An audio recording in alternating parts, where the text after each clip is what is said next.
So, Bruce, you're the new host of Ripleys Believe It or Not, the revitalized TV show.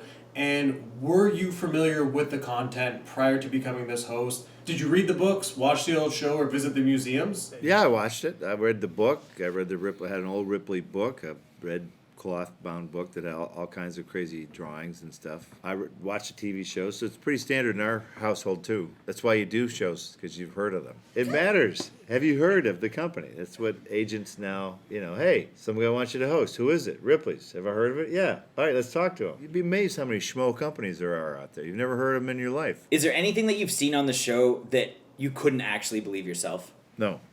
That's the beauty of the show, because it's not fake. We don't fake. It's real. If we say a guy can break crap over his head, he can break crap over his head. We're not lying. Has anything you've seen so far stuck out to you? Yes, every episode. Only because we're not doing standard stories that just get lost in the shuffle. There's a guy who can kill each one of you sitting here with a deck of cards. You're dead because of the velocity and the accuracy of which he can throw it. I'll stick this card in your cornea. What do you think about that? from across the room.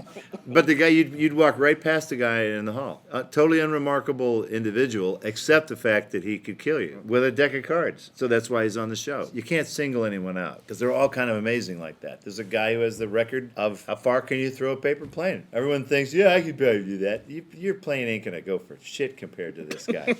You see it happen, and you go, yeah, that's ridiculous. And you think, I can dick around in my backyard. You'll never get close to that guy. So I think it's a combination of tenacity and God-given skills, and the show is a real combo platter.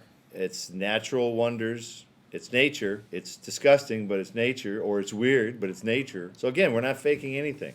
A lizard spits acidic blood out of its eye. We didn't make that up. It's completely natural. So is there anything that you could do that could potentially get you on the show? If you weren't a host, of course. No, very few things, because I have stunt guys for real skills. Yeah. Throw yourself down these stairs. I'm not going to do that.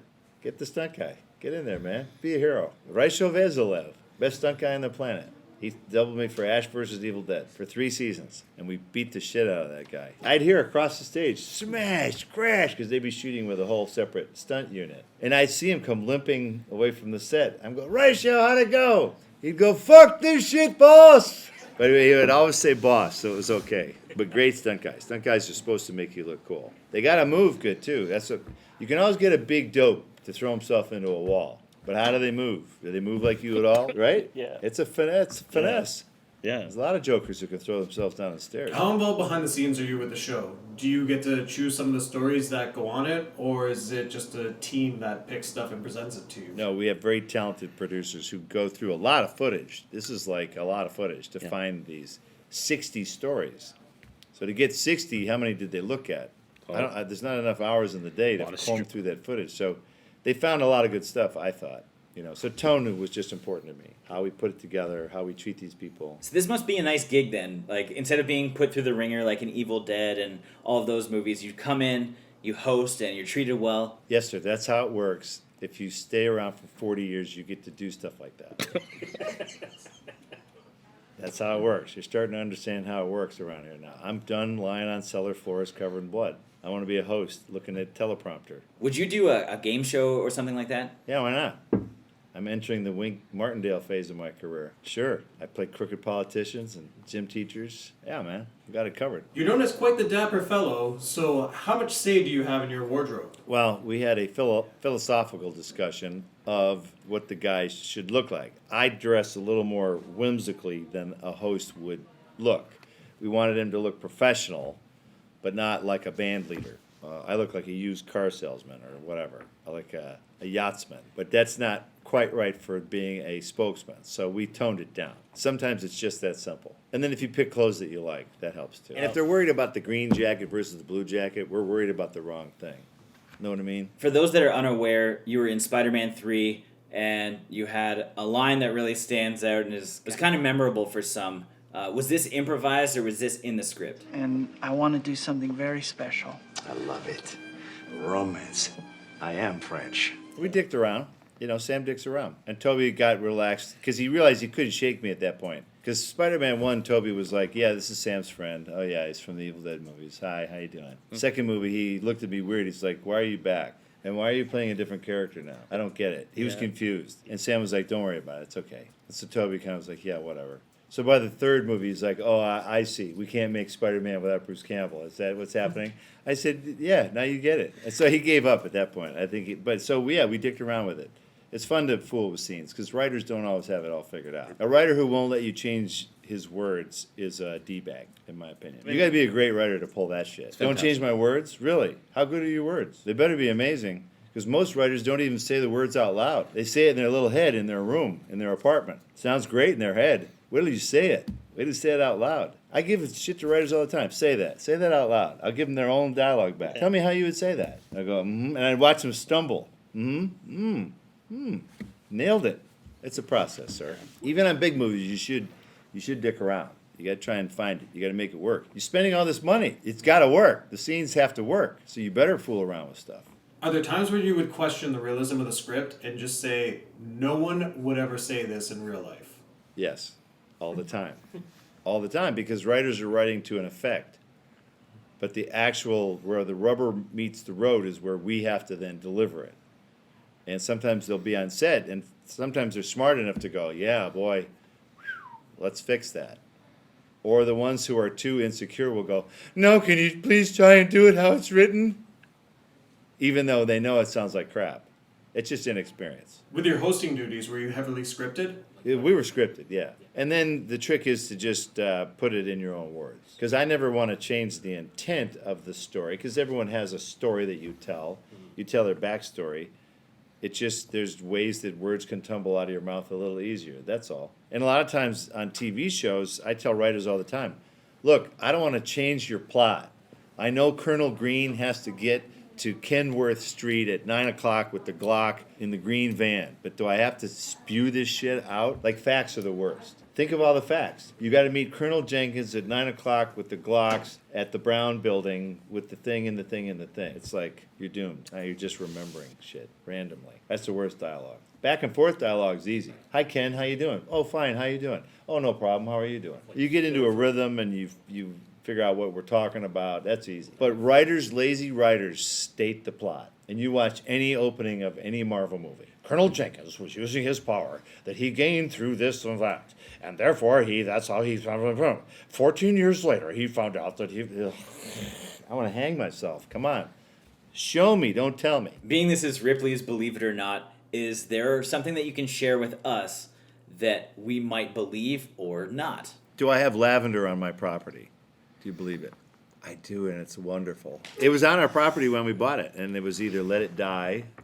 It was an English woman who owned the property. She had it, and it was either let it die or figure out how to keep growing it. So we just did that. So now I give it to crew members that smell bad. You cut it, harvest it. You go to an oil distiller, a essential oil person. We have our bumper crop this year, 38 pounds of oil, lavender oil. Next thing you know, he's going to be making handmade soaps. Hey, man, it worked for Paul Newman. If you could play any superhero or villain, is there anyone in particular that you would want to be? Look, I live in the world of reality. I make my job off of fantasy, but I never play any fantastic. Who would win in a fight? ...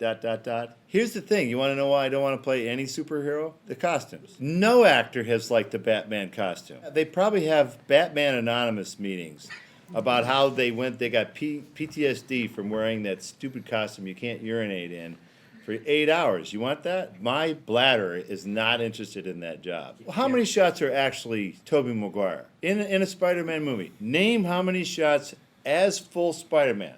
How many times is Tobey head-to-toe Tobey? He's close-up Tobey. He's medium-shot Tobey. He's not head-to-toe Tobey.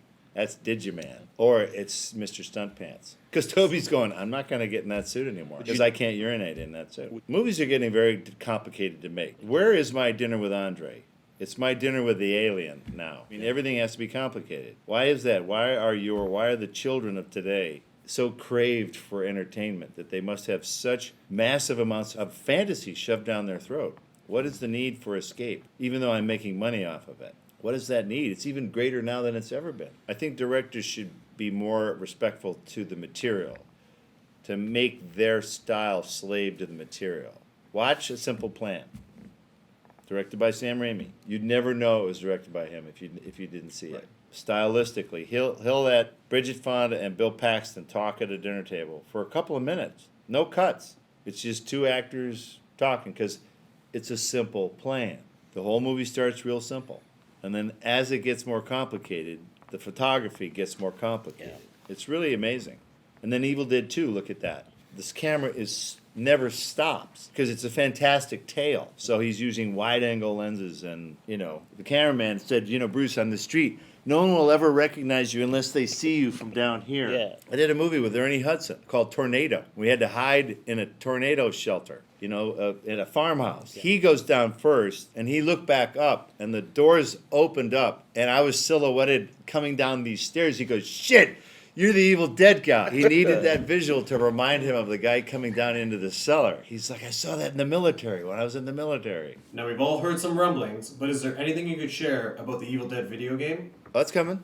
Yeah? Oh, yeah. It'll be full. I'll voice it, the whole schmeal. It just keeps getting delayed.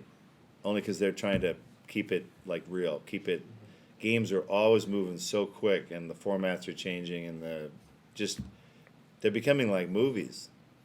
So when they start these games now, sometimes they have to keep refining them as they go. So there's zero problems, but they've had to delay it a couple times. But it's coming. That's awesome. Yeah, no question about it. It's a full-on Ash immersed. It's not the. I think it's still for PC and it's not the VR. But the problem with doing voices for games is you have to die 1,000 different ways. You got to get burned to death, shocked, electrocuted, your head ripped off. So you have to overact. You have to do a lot of stuff that will never be heard unless a guy just does strange stuff playing the game. We do stuff like stop clicking on that. Like if you go to a window, Yeah. and we'll do stuff like there's nothing there. Move on. So you have to record a bunch of excess stuff for games because you don't know what the gamer's going to do. So there's going to be some Easter eggs. There will be, yeah. I always die at the end of every session because then you blow your voice out. And once I blow my voice out, there's no going back. So you end doing screams falling off of cliffs and stuff like that. Thanks, Bruce. It was fun talking to you about your new show with Ripley's Believe It or Not, and it was really cool getting an insight on the Evil Dead video game. As always, thank you for watching. Like this video and comment below with your thoughts on Ripley's Believe It or Not or the excitement for the new Evil Dead video game. We will share details as we hear about them. And if this is your first time here, make sure you subscribe to the channel, stay updated with everything Bloodbath and beyond.